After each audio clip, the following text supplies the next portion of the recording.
أهلا وسهلا بكم في بودكاست إثمار. ضيفنا اليوم البروفيسور آدم سكوفلسكي، أستاذ في القانون في جامعة بوسطن في أمريكا، وداعم لريادة الأعمال في دول كثيرة، خاصة في دول أفريقية عانت مثل ما عانت سوريا الكثير من الحروب. قدم البروفيسور آدم إلى سوريا بعد دعوة من أحد رواد الأعمال، وقد استجاب مشكورا للدعوة بكل روح إيجابية. في هذا البودكاست سنتطرق لتجربته في دعم ريادة الأعمال، وكيف لرواد الأعمال السوريين الاستفادة منها في سوريا الوليدة وسوريا الفرص. لا تنسوا الإعجاب والمتابعة على قناتنا على اليوتيوب وجميع وسائل التواصل الاجتماعي.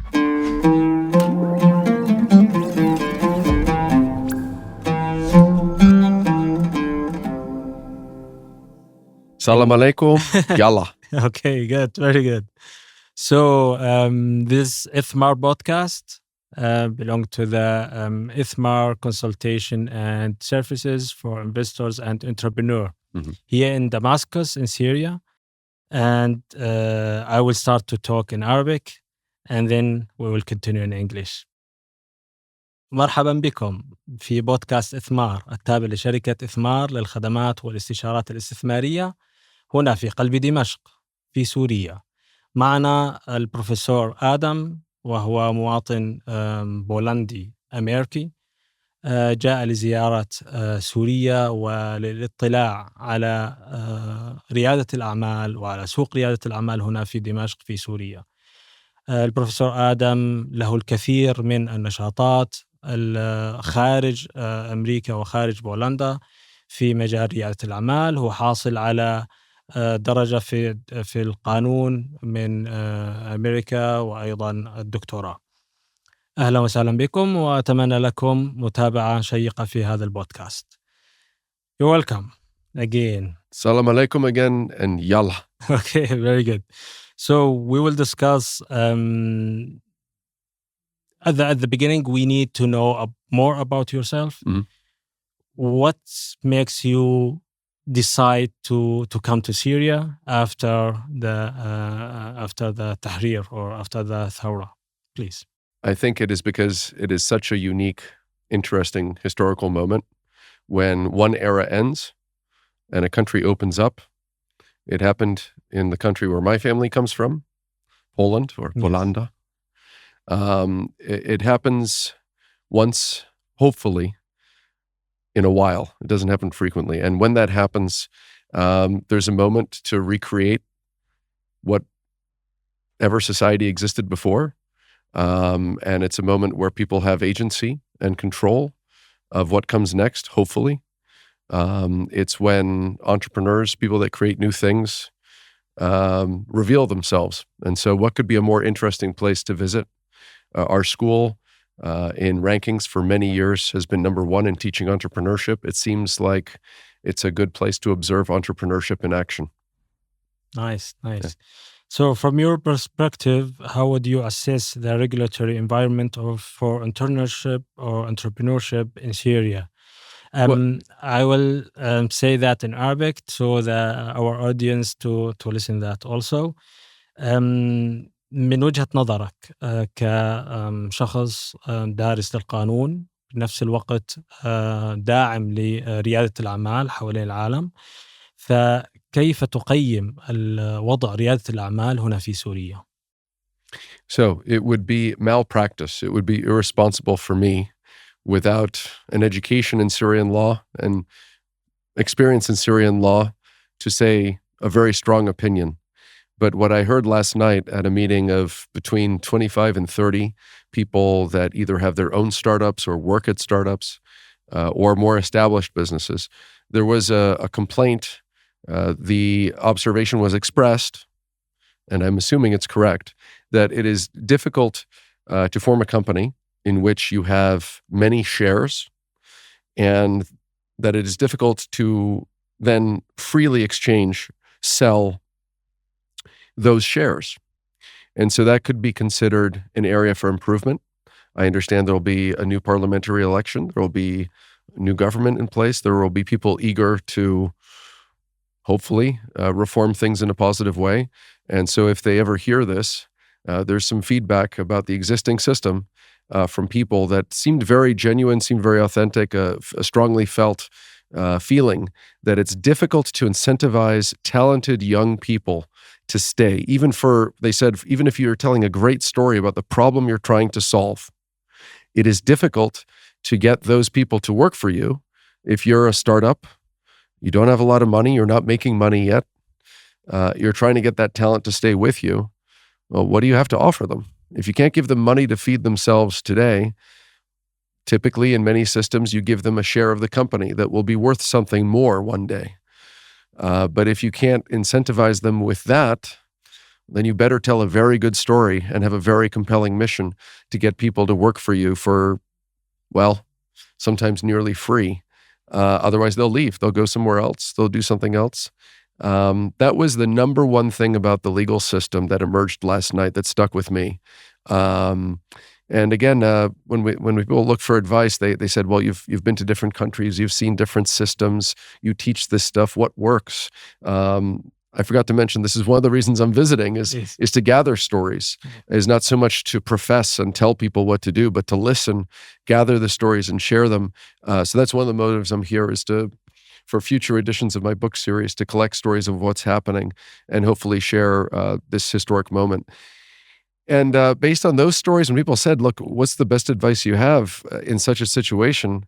The best I could offer is I've seen it work in many places, in many situations, that if you have a really compelling story, if you listen to people's problems, if you solve people's problems, and you also listen to your employees and understand them, you might be able to connect and explain and be flexible enough to keep that talent, motivate them with the mission that you have, and maybe adjust the conditions such that they are able to still work and provide for themselves while still giving you some of their talent, their energy in building whatever solution you have. You have been recently in many countries like Tanzania, Uganda, and also Mali, I think. Yeah, there's a few other very interesting places. Democratic Republic of Congo, Mali, Burkina Faso.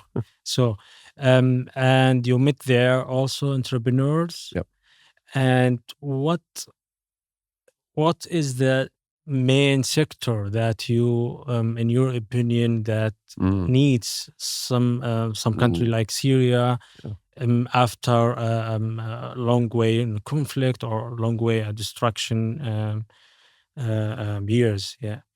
This is a great question. Yeah, we need to translate. Sure, let's translate the question. Well, I think I can answer. من وجهة نظرك خلال زياراتك للكثير من الدول خاصة في أفريقيا، دول خرجت من كثير من الحروب، سواء حروب أهلية أو سواء حروب شنت عليها من دول مجاورة أو من دول خارجية، كدول منهارة أو كدول تعاني من كثير من أساسيات الدول الكبيرة. ما هي التحديات التي تواجه ريادة الأعمال أو رواد الأعمال أو الانفستورز، يعني المستثمرين في سوريا من وجهة نظرك؟ So I think this advice would hold true everywhere. I'll repeat one more time. I'm not an expert on Syria. So I'm here, I think I would love to learn what other people think is most needed. What I've seen based on other situations, including immediately after a conflict or while the conflict is still going on, the one rule that is always true is to listen. Listen to the problems of people around you. Listen to your own problems. If something bothers you or you need something, listen to the problems of the people closest to you. Listen to everybody. And you're going to have to convince somebody. Your employees, your customers, your investors, if you need capital, that you understand the problem, that the problem is really big, that people are willing to pay money for the solution. So that's what comes up in a pitch, whether it's in Boston, where I teach, I assume here in Damascus. Anybody that is deciding, do you have a good solution? Do I want to work with you? They're going to want to know that there's really a problem, that people are willing to pay for your solution, that you have a solution that works. So you're asking me which solution is most needed after a conflict. I'll tell you one story to just spark an idea. The obvious things are food and shelter and energy. The power sometimes turns off here. So we see all these people with solar backups and car batteries hooked up to their solar panels. I'm staying in a place where that's the solution, is the low power lights connected to the car battery that sometimes charges. And so maybe it's the power, maybe it's the infrastructure. But, there's a surprise story I have in my first book from East Timor, from a practically forgotten conflict. People were running after a truck to get the first editions of a newspaper. And why did that story stick with me? Because sometimes, we were just talking about it today with my host Mulham and Zaina, that there's a surprise sometimes. Even when things are really bad, there'll be these weird things that people suddenly want that you wouldn't think are foundational to life, but actually matter. Like information, what's happening. What you're doing right now obviously is meeting somebody's need for information. So it might be not obvious. That's why we need to listen and question our assumptions. Listen to anybody and everybody. What problems could there be that really need a solution that maybe are not obvious? Yeah. So again, who would think that people would chase after a truck throwing out pieces of paper with some news on it when there was just killing going on? Information matters to people. Yeah. Somebody was mentioning there's a weird phenomenon that people chase after the little luxuries when times are really bad, just to have that moment of feeling good. Especially in a world that fake information and also So I don't know. You would know better. The people that have lived through this tragedy would know better. And the last thing I want to do, I hope that's very clear, is to come in as an outsider and tell people what Syria needs and what Syrian law should be. But I hope that if you're an entrepreneur, that you're looking around at problems that need to be solved. The more compelling and the bigger the problem, the more likely that somebody either internally or externally would love to see that problem solved. Yeah. When the cameras were off, I asked you, hey, how would you answer your own questions? And you said, well, a big legal reform would be opening up the country. Yeah, is that right? Yes. That's the biggest legal reform? That's the bigger legal reform, and also that the global accept that Syria coming back. So, and that would be legal restrictions in terms of simply lifting sanctions. That's, for example, that's a big one. This is a big step, but it's not the only step. Oh, but people should. But you also thought. Last very quick thing is that you thought that infrastructure is a big area where entrepreneurs could make a difference. Is that right? Yeah. So right. Let's make sure that answer from somebody who knows much more is in the podcast. If you're listening to this, think about infrastructure. Yes, but I need to know about the countries like Syria. Okay. That you have been there. Mm-hmm. Did you follow the development from these countries? Good question. From entrepreneurial side. بروفيسور آدم في الدول التي كنت فيها بعد حدوث التحرير أو انتهاء الحروب في هذه الدول، هل تابعت بعد سنة أو سنتين هل تابعت التطور في هذه الدول ومن جهة ريادة أعمال، وما هي النصائح التي ممكن أن تقدمها في إطار الاستفادة من هذه التجارب؟ I would say the quick answer is yes. However, if you go online and try to learn about what is going on with entrepreneurship in a country like Mali or right now Syria, and then I show up on the ground, if I can find a few contacts before, I often find out that once you get into the place, there's a lot to learn that is not written or published online. And so you can try to follow things online, and we should try to follow the news.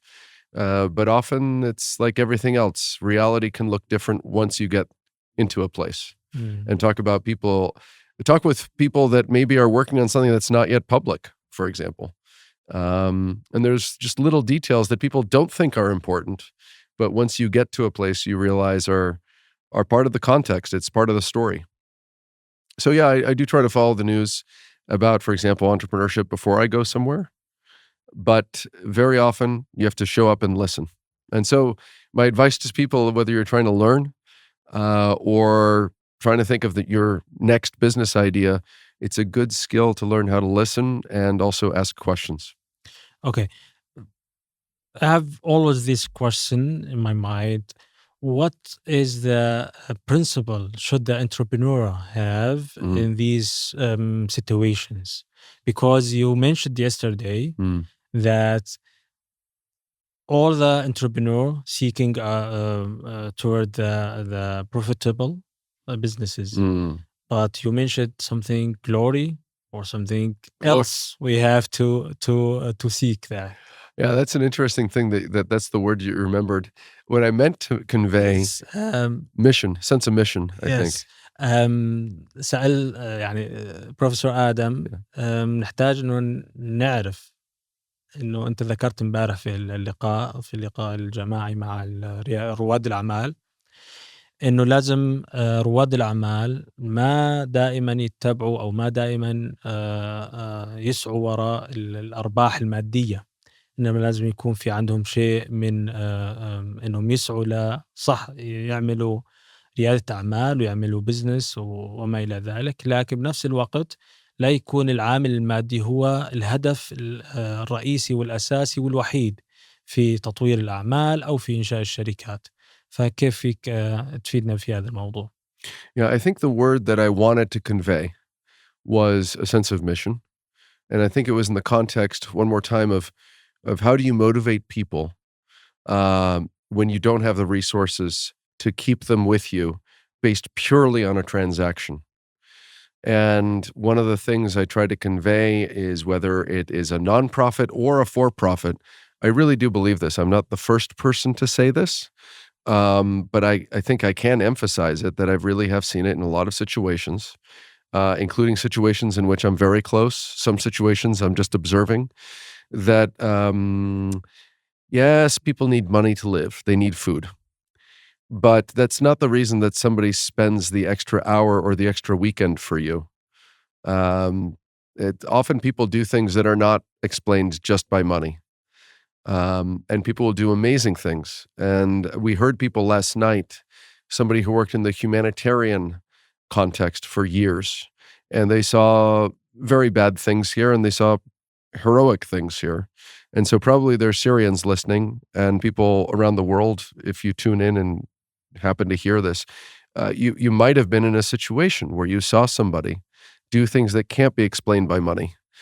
Look at families, what a mother will do or a father will do. In times of, again, the catastrophe here, what people did for each other. There were people in that room that I can only imagine what they might have seen or done. But it was an interesting thing that some of those same people were skeptical that it works in business. And I tried to tell a few stories where I've seen it, that same element that we sometimes will give ourselves for a cause or for an idea, a little bit of extra work because we really think, this matters. So if there was a principle that you think that makes sense to repeat from our talk last night, I think it might be that. I think it might be listening to people. It might be understanding how to tell a story to get people to believe that, hey, we have a solution that matters. This matters. Let's do it. Yeah. That ability to share a sense of mission. Listen to people, understand what the problem is, share a sense of mission. Those are, and also the instinct to start. You were saying, you're glad I showed up. Well, yeah, I mean, I guess I'm trying to role model what I've seen works, which is don't ask too many questions about exactly what the product will be or what the payback. Yeah, there's no payback as far as I know for me showing up, other than the joy of learning, maybe the joy of sharing. But the key thing is nothing good will start if all you do is plan, all you do is prepare. Listen, start as soon as you can, testing your idea. And start even just testing, how am I even telling the story? Is anybody listening? Does anybody want to come along with me? Those are the instincts that I tried to pass on last night. And there you go. Okay. And maybe it's one of the most important things that the entrepreneur should be also connect with all the entrepreneurs around the world? Yeah, it's a great question. I think that the people there last night had the right instinct.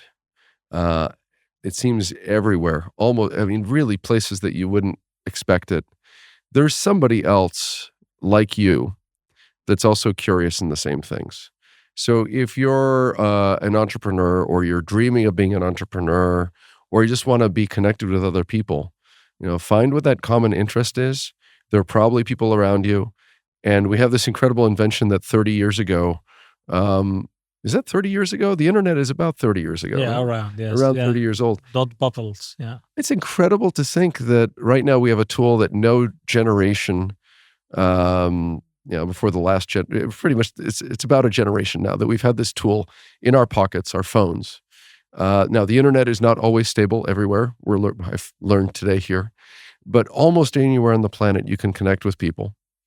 I think if you don't like the other social media, I agree with you. A lot of them are problematic, but LinkedIn is people keep it pretty professional, and it's a great tool for finding out who knows who, and a good way to connect with other groups. So I would, first of all, those people who showed up last night, they modeled that great behavior of finding out what event is going on, where you live, that community where you can physically show up, listen to somebody speak, talk to each other. You never know what event, where you show up, will lead to a relationship that will help you, or where you can help somebody else. The next best thing is to do it online. I found Mulham, online, on LinkedIn. And I look for Syria startups. Yes. And some of us are very privileged that we can travel. Inshallah, more people from Syria will be able to travel. And hey, some introductions, when you cold introduce yourself, will be awkward. Yes. But for anybody out there who's easily embarrassed, or feels like they're awkward, or thinks that other people have been awkward when they do it, get over it. It's still better to try. Write to 10 people and say, hey, I'd love to invite you to Syria one day, or may I learn more about what you do? May I just ask you a question or two? I think people are actually surprisingly forgiving of awkward introductions. People are flattered if you ask them questions and are curious about their opinion. So I would reach out, form a relationship with people that have similar interest. If you think that you have something to show them that's interesting, I think people are curious. I know plenty of people that are curious about what's going to happen next in Syria. I don't think I'm the only person who thinks this is one of the most exciting places to be. Yeah. Please, anybody listening to this that thinks that you're right now powerless, all of us feel powerless a lot of the time. But in a weird way, right now, your behaviors, your thoughts, your actions are part of the new society. So I would, again, with great humility, your situation better than me. But to an outsider, all these people in this city, Damascus and elsewhere in the country, whatever you're working on, whatever you do next, you're building the future. Yes. It's incredibly exciting. You want to tell us about the stories in your book? Thank you. Yeah. Shukran. Do you want to translate? ممكن تحكي لنا شوي عن الكتاب أو عن بعض القصص اللي في الكتاب اللي حابب تحكيها أو تشاركها معنا؟ Yeah. So if you want to find out what I publish about Syria, for example, which interviews make it to what my YouTube channel and what you can learn from them. My YouTube channel is the same name as my book series, Extreme Entrepreneurship. Okay, so look for Extreme Entrepreneurship, not necessarily my name, and you should find my YouTube channel. And you asked specifically about the stories in my book series. Well, some of the stories... How it can inspire the entrepreneur here in Syria or in other countries. So I think the most important thing to know is that these are stories that I do use to teach. I use them to teach that there are certain principles related to law, related to sustainability, related to entrepreneurship that are universal, regardless of the country, the legal system, what industry, what problem you're working on, even if it is a nonprofit organization.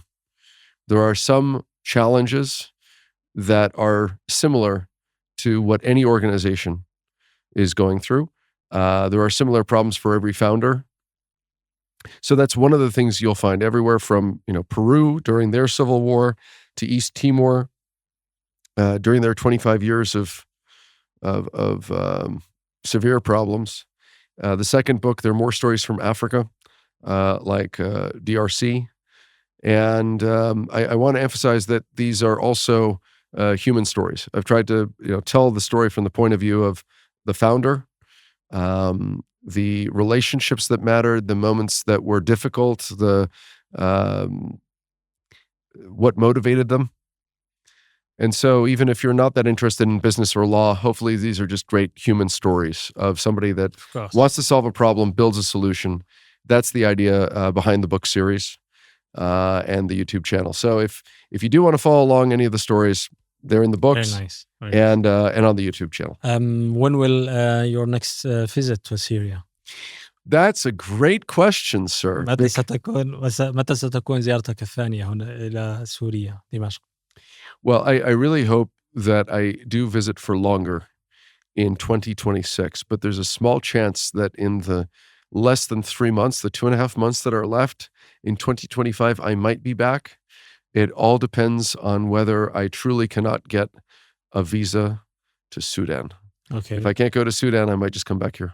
Okay. We'll see. Good. There's a lesson in that for founders. Yeah. Okay. Sometimes your plans don't work and you have to pivot. Yeah.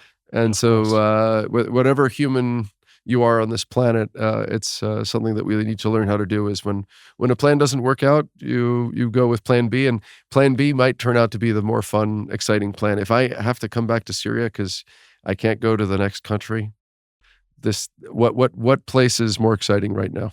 So the request is for stories that show the instinct to look at a problem and a solution and focus on that more than fantasies of money, and that mindset really works. And two examples come to mind.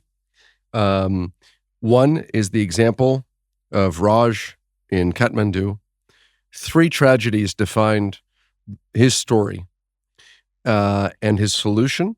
And it's an example where you don't even think about forming the business. You don't even think about money. You focus on the problem. And if the problem and the solution are important, literally, people will offer you money before you even realize that you have a business. So let me tell that story. And then I'll tell the story of Jean Lobé from Cameroon. Another example of where somebody did something economically irrational, arguably, and in creating a good solution for an important problem, now the money is coming, okay? So let's start with Raj in Kathmandu. He, like many people, was heartbroken and shocked at the earthquake. It leveled the city. It looked like those parts of Damascus that I was shown yesterday, that it's either flattened or the buildings are just really destroyed. It's heartbreaking to see. And his solution, again, he wasn't thinking about a business. He was just thinking, my God, these beautiful old buildings that are our cultural treasures, the symbols of the city, are some of them are about to fall over. And he played with drones as a hobby. He had not a super luxury drone. It was just a good enough drone. He looked for this software that allows you to 3D model things. And he started to put his drone up and with a camera, survey these buildings and 3D map them. And then he went to these NGOs that were struggling to keep the buildings together and reconstruct.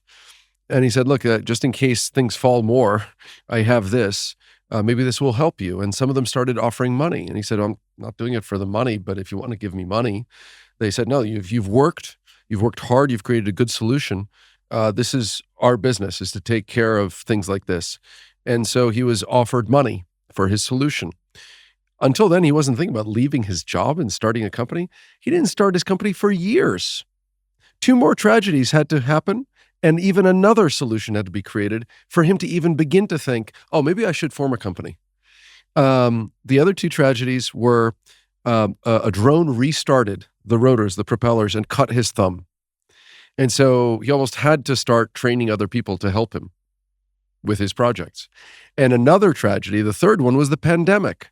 And so people were getting sick, but some of them were dying not only from COVID, they were dying because ambulances weren't able to get to them quickly. Kathmandu is like certain parts of the old city here in Damascus. You have narrow alleys where a car can't get through, and you have awnings over the top. So if you build a map with satellite data or aerial data, but you don't have ground level data, well, your map will not be accurate, and it will give you directions that don't make sense, that waste your time, take you in wrong directions. And that's what was happening to ambulances. So he, again, saw the obvious solution to him as somebody who loves to play with drones, which is, well, why don't we put drones up and run them down the alleys and map what the reality on the ground is and build a better navigation system, Gali maps. A social media influencer discovered it, shared it with their audience, and before you know it, that was the popular platform because it actually worked. It solved a life and death problem. Now, one more time, last night there was an interesting moment. People were saying, oh, people don't work for a mission. They don't work for a cause. People are in business for money. Yeah, but look at the really good business people, the people that are able to create, whether it's Raj creating a popular navigation system, or even on the other scale, a Steve Jobs or an Elon Musk. You know, at some point, they also weren't famous and didn't have access to everybody on their phone. They were able to sell a story and somehow convince the world that, you know, phones were going to be the solution, change the world, right? Or that this car is the car that's going to, the solution for the energy crisis, whether you believe it or not. The point is that a great business leader looks at the problem, sees a solution, and is able to tell the story to other people and deliver the solution. And that's what Raj did. But one more time, the reason I tell the story, I told it last night, I'm telling it to you again, is you want me to give examples of how people shouldn't be focused on the $1 million or the $1 billion payday. Yeah, a lot of people will put in weekends and nights. You can find on YouTube plenty of stories where people tell the story themselves, whether it's Bezos or Musk or the lesser known people in the truly challenging places in the world. They will often work nights and weekends and sacrifice time with their family. Why? It's for the mission. It's for, wow, I'm really excited. I believe in this solution. And sometimes the solution ends up working. Other people realize the value, and maybe one day you end up rich. But in the example of Raj, he didn't even form a company for years. The time I interviewed him for a pilot episode of the video series we want to make, you'll hear the shock in my voice as a law professor that he got so far down his road, I think it was 7 or 8 years. He already was making money and things, but he didn't even formalize his business for him for years. One more story, Jean Lobé, another one of those people, or in Uganda, the first native Ugandan to own safari lodges, Wekesa, Amos Wekesa. Yeah, you can see interviews with him and with Jean Lobé on my YouTube channel, Extreme Entrepreneurship. Thanks, guys, by the way, for your time in agreeing to tell your stories. Their examples show that if you're careful with your money and you focus on solutions, you will build something one day. And you might even really make it. People might look up to you as an elder, right? In the case of Amos Wekesa, he was a child smuggler during the war. Idi Amin was in power, and he was one of those kids that was carrying tea and sugar at night over the border to make some money for his parents. So this is somebody who knew, true danger and poverty. Yes. And he focused on living cheaply, looking at how people are making money, and he also noticed what people's needs were. The reason I focused on this is, look, you don't need to invent a great new technology. You don't need an app. You don't need to learn software to create an interesting solution to people's problems. One step in his journey was to realize some people needed luxury cars for wedding weekends. Right? Other people had luxury cars and didn't always use them. So it was a matter of hanging out in two kinds of places. Hang out in the places where people do their wedding planning, and then walking up at a moment and saying, hey, do you need a luxury car for your special day? I can arrange that for you. And then hang out in other places or approaching people that had a nice car and working out the details of, what would it take to rent your car and what would make you comfortable with other people using your car. And then you would broker the deal and make some money. And that's how he went from poverty to the next step. And then by living cheaply and banking his money and looking at how people up the value chain make money, he was able to then invest in a safari company and then invest in a lodge and then a better lodge And now he's a bit of a hero to native Ugandans because he's the first person that is not a foreigner or maybe native born, but not, indigenous, who actually owns a safari lodge. And last story is Jean Lobé left a job that you could only dream of if you grew up like he did, with going to bed hungry as a child. And then with, luck and education and hard work, ended up running a factory, having $100,000 plus car, if I recall correctly. Jean, forgive me if these details are incorrect. But he's driving a nice car, running a factory with a wife and I believe 2 kids at the time. And he left that comfort. I don't know how he convinced his wife. If you're listening, I'd love to hear this story. He said, I got to quit my job with no guarantee that I'll ever make money. Why? His father died, and his father died on the way to see a doctor. And we asked why. He asked his sisters why. If he was on the way to see the doctor, he realized, my God, of course, it takes a day or two to get to a doctor. There is no instant medical consultation. And so he's one of those people around the world. Apparently, this was also created in Syria. I know it's been created in India. The idea of some kind of an app that allows doctors or nurses in their downtime to indicate, I'm available. And for the, if you're very poor, it might be your income for the day, $1 or $2. You're allowed to consult with them for a few minutes. But if you build that, think of the problems it solves. That might be a day of income for somebody who's very poor, but now they don't lose 4 or 5 days traveling back and forth to a doctor. It means they're not waiting there, wasting time. It might mean that 66, in the case of Waspito, that app that Jean Lobé created, 66% of problems don't require a doctor visit. In the case of Syria, somebody last night said it was 90% of problems don't actually require an in-person visit. So you're saving a lot of people time. The doctor makes some more money. You make a little bit of money.